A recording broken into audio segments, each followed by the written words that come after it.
I have a very big announcement to make.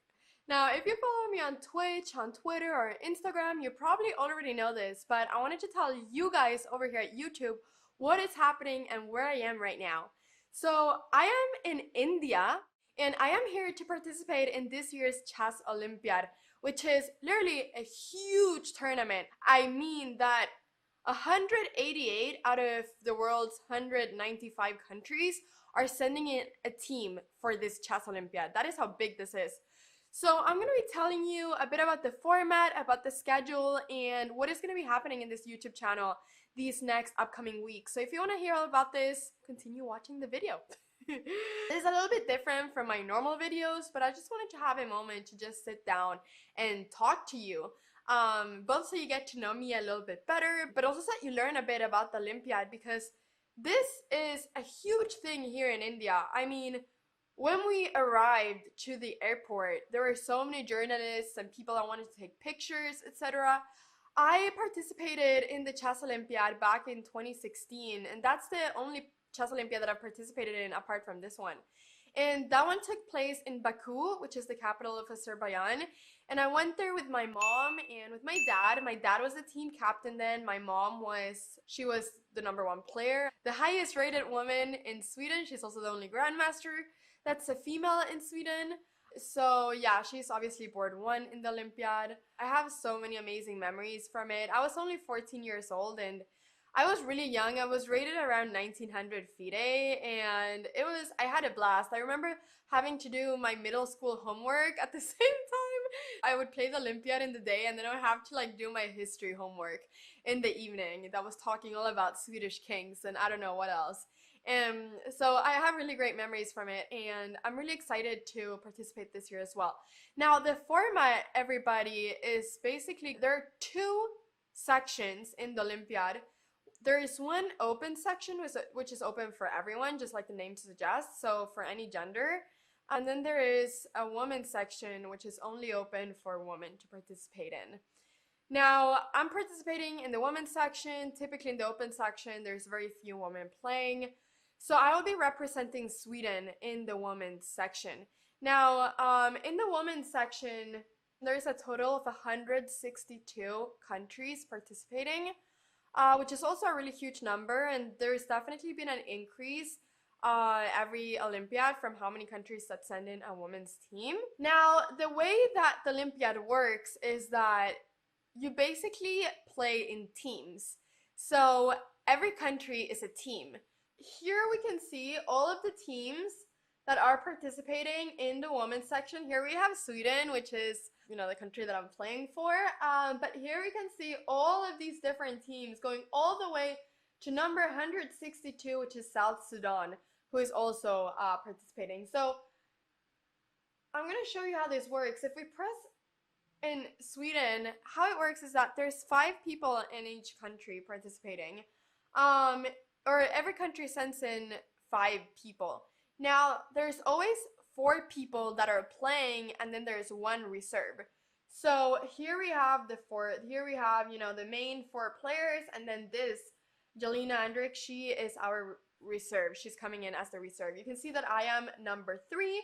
We have my mom as board 1, then we have Inagris as board 2, we have me as board 3, Victoria Johansson as board 4, and Jelena Andrik as board 5. Now, this doesn't mean that Jelena will never play. It only means that everybody kind of switches around. So she will play a lot of rounds, most probably. The way that the matches go, it's kind of like an individual tournament, even though it's a team tournament. So, board 1 plays against the board 1 of another team, board 2 plays against the board 2 of that team, board 3 plays against board 3 of that team, board 4 plays against board 4 of that team. So let's say that Sweden would be playing against Spain, then Pia, my mom, she would be playing against board 1 of Spain. And then basically how it goes is that if you win, you get 1 point. If you draw, you get half a point. If you lose, you get 0 points. So basically all the individual results add up to a team score. That is basically how it works, and then you keep on adding up your points as a team. So right now in the women's section, we have India ranked as number 1, Ukraine ranked as number 2, and Georgia ranked as number 3. The schedule for this tournament is looks like this. And as you can see here, right now it's the 28th of July. So today is the opening ceremony, which yeah, I'm probably not going to be attending because it's so far away. And then tomorrow is round 1.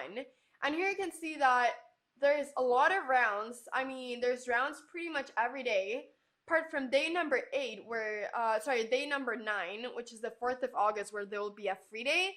And then after that, they will be, you know, all the rest of the rounds. So it's an 11-round tournament. It's a lot of rounds, which is why also having a reserve is so important, because otherwise the players typically get very, very tired, because playing so many days in a row is pretty tiring with only one full day, free day.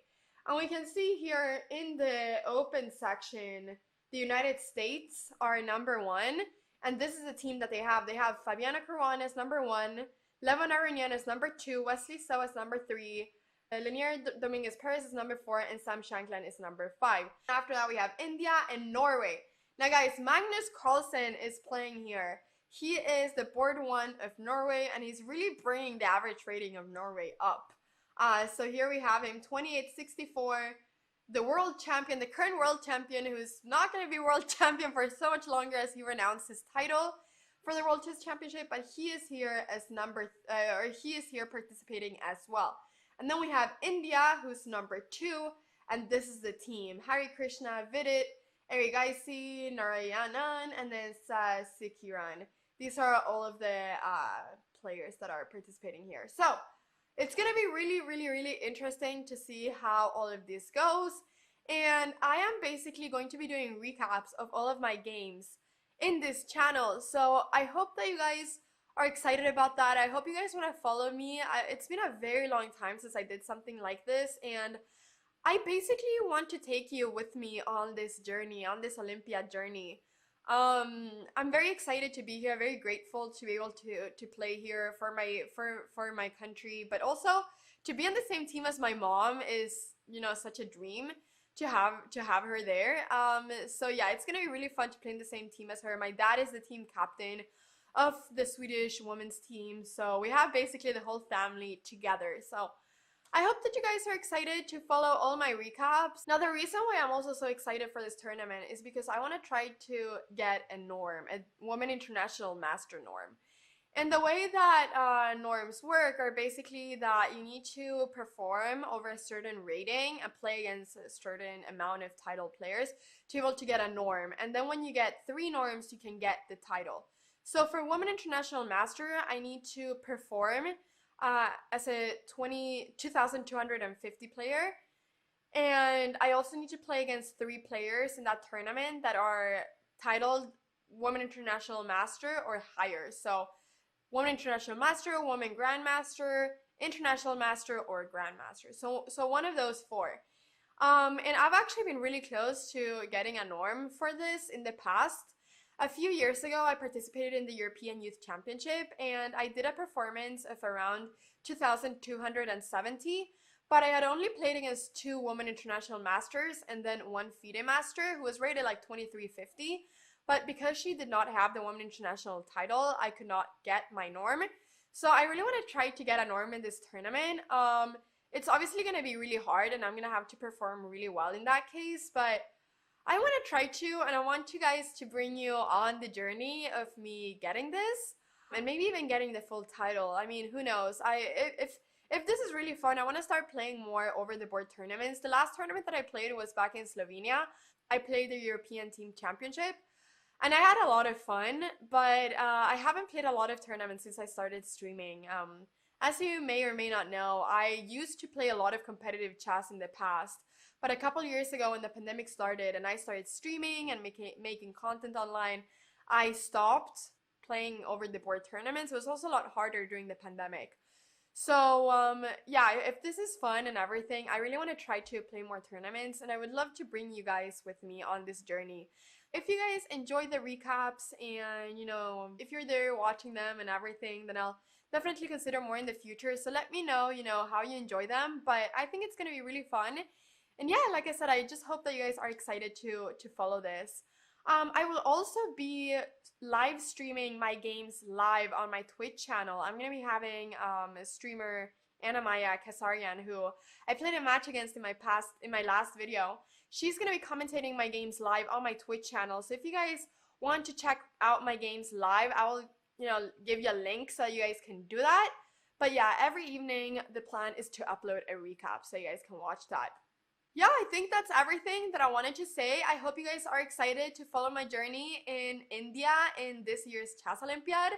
I hope I see you at the recaps, and yeah, bye bye people. Thank you so much for watching. I'll see you very soon. Wish me luck, wish me luck, wish me luck.